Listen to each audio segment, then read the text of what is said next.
The Auto Workers Union applauded President Trump's tariffs on auto-related things, but the response, to your point, has been largely negative. Mark Zandi, who's the chief economist at Moody's, told me that we are headed to a recession essentially by President Trump's making, and no economist likes tariffs.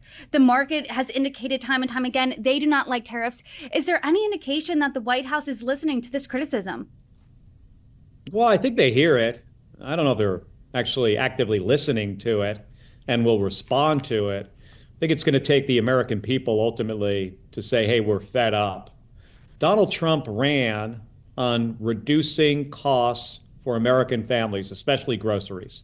He's done absolutely nothing to try to address that issue. And you mentioned cars. Cars that are manufactured here in the United States get parts from overseas. And also, those cars, before they're complete, often go back and forth across the border, maybe more than once. And these tariffs are going to be applied. So the price of autos are going to go up. We know that.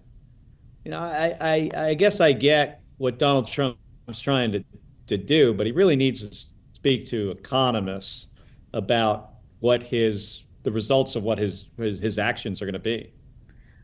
In my conversations with economists, with Democrats and Republicans, no one has been supportive of tariffs writ large. In your private conversations, even with your Republican colleagues, is anyone supportive of these tariffs? I haven't found anybody, not a single person. I think publicly, you might see some folks try to be supportive of the president, some of my Republican colleagues, but in private, everybody thinks this is a bad idea.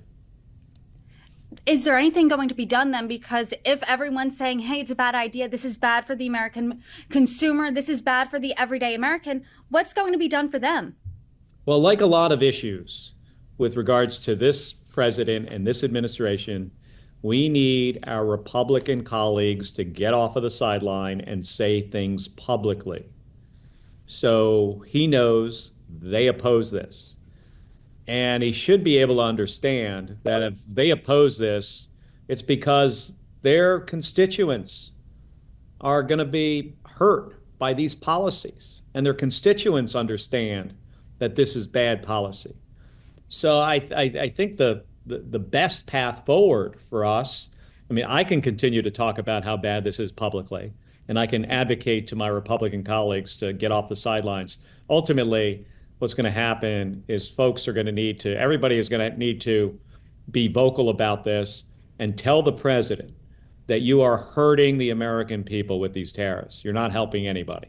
Do you think Republicans who are privately saying one thing, publicly not saying anything at all, do you think they're not saying anything right now because they're scared that President Trump is going to call them out by name? Probably many of them. Sure. Yeah, I think that's the case.